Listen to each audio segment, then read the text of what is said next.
Tresean, how you feeling?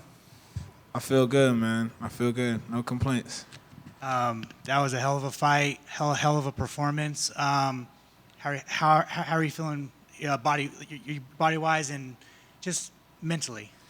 My body feels fine, man. I feel good. I feel good, strong, good and strong mentally, physically, and spiritually. You know what I mean?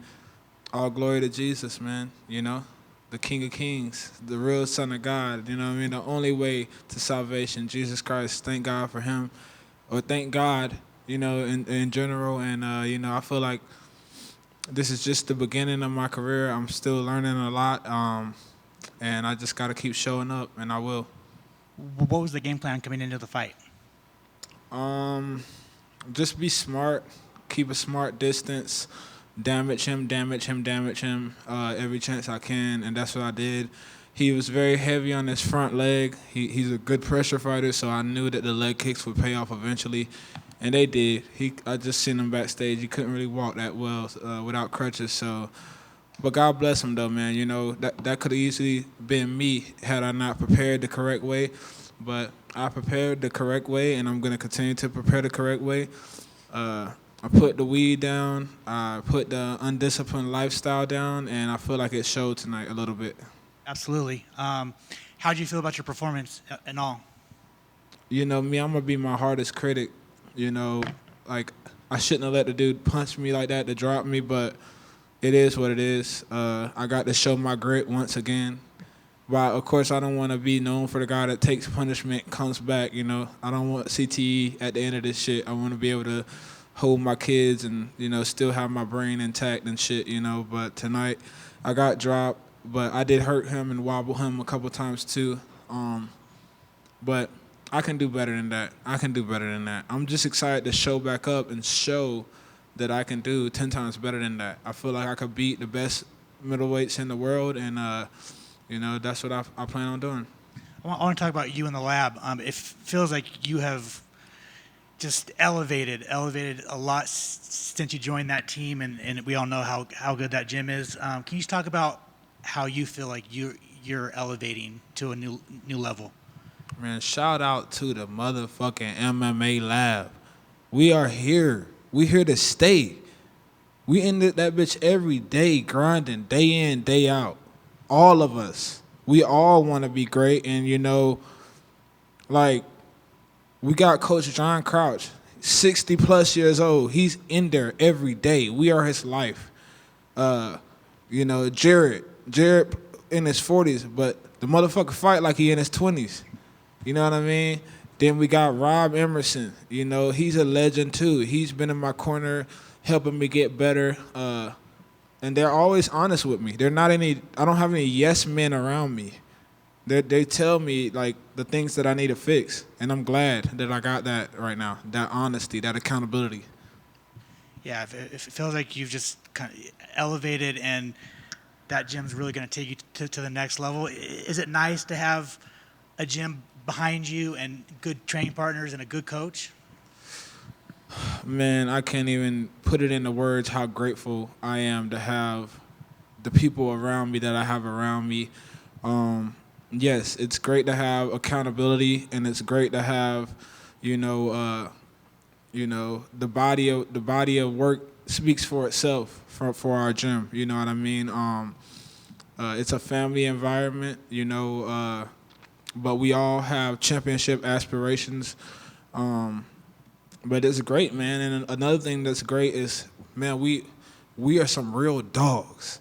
We train in the fucking desert. 115 degrees, 120 degrees. We out here working, we grinding. You know, so I know I talked a lot of shit on The Ultimate Fighter. Oh, I'm going to be champion in a year, 2 years. But how you going to blame a young dude from the projects for wanting to be the greatest one day? I felt like I was on top of the world making it to The Ultimate Fighter. So in my mind, I'm like, God, this must be it. I must be about to be champion in the year. But no, it wasn't supposed to be like that. I went through difficult times. I had betrayal after betrayal after betrayal, pain after pain after pain. But, through the highs and lows, I still stand strong. And, You know, one day I'll have that UFC gold wrapped around my waist. I'll be a household name. But right now, I ain't shit. I got work to do. When would you like to return? Man, put me on the card next week, damn it. You know, I'll return, you know, as soon as I can, man. I want to get a good bit of fights in this year. My 32nd birthday is June 21st, so I'm not getting no younger, you know, so I would like to show people my young self in my prime feeling good right now. And, you know, like I said, just keep your eyes peeled because this right here is just the beginning of my evolution. I'm going to get better. I'm going to get so much better than this. It's going to be mind-blowing one day. Congratulations. Enjoy it. Sir. Thank you, sir. Tresean, when we saw you on The Ultimate Fighter, I remember a lot of people had you as one to watch, right? People saw that raw quality you had on the show, and obviously that your UFC tenure didn't start as you wanted to, but it feels like today you sort of unlocked that step towards, you know, greatness. Do you feel that way? Do you feel like you unlocked Tresean Gore 2.0 today? I mean, I don't know, man. What do you think? I don't know. I guess, like, it was okay, you know. Me, I'm going to always be my hardest critic. You know, I have to be smarter in there. The only thing that I'll say that I didn't like is, you know, getting dropped like I did. But I showed, you know, that I'm a real South Carolina, you know, killer. I got back up, and I did what I needed to do. You know what I mean? It was like he was Debo, man. He was trying to take my chain, and I had to grab that brick out of nowhere and fucking bust him with that brick upside his head, and that's what I did, man. You know, so I guess I'm Craig today. And what is it with you and the Guillotine, man? It's like obviously today Ozma, Tricoli, and Josh Frems as well. Damn it, man. You don't understand how many people come at me and they're like, oh, guillotine him, Trey. Guillotine him. Guillotine him. I'm like, motherfucker, I can do more than just a guillotine. But they just happen to give me their neck. Because people, when they feel my power, they try to take me down. I feel like the guillotine stems from them feeling my stand-up. So when every guillotine I've gotten has been from people trying to take me down. So it's like they put themselves in that position because they don't want to get punched anymore. So I just take that, you know, I take it.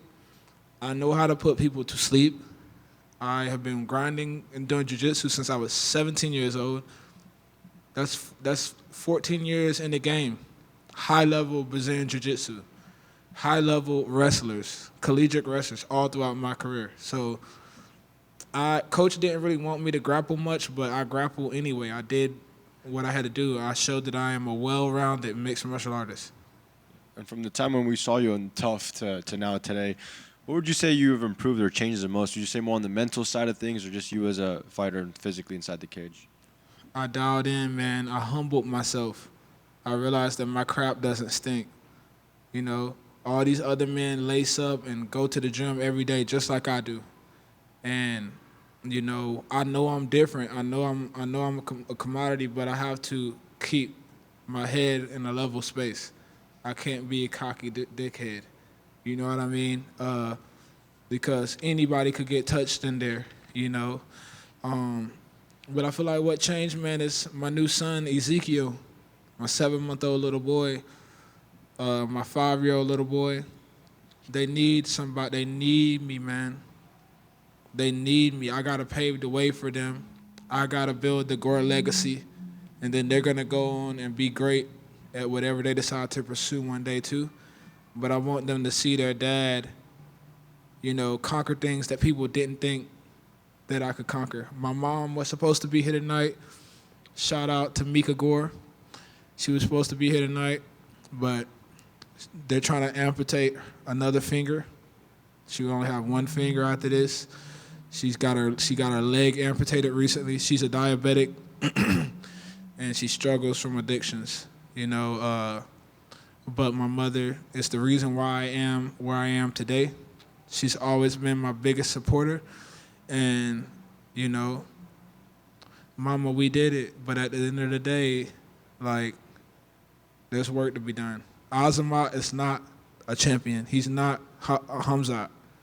When I'm putting Hamzat to sleep, then I'll pat myself on the back a little more. But I still got work to do. I got a lot of work to do. And I guess that could potentially lead into my next question. If you were to be awarded a bonus tonight, what would you do with that? I'll get a new family vehicle. I'll invest into my son's education, putting him in extracurricular activities. Man, I'll pour into my home, my household. I'll pour into the business ideas that I have. And Dana, I don't know if you're watching, but I do need that. I need it bad, man. My wife stays at home with my kids. I'm the only one out here right now able to get it. So I need that 100K, Dana, if you want to give it to me, man. I know I put on shitty performances, but that was pothead Trey. That was Trey smoking weed the week of the fight. This is Trey that has been sober now for 5 months. I am done. I'm not living that life no more. I've been smoking since I was 17, trying to escape my reality. I'm done with that now. I want to be champion of the world.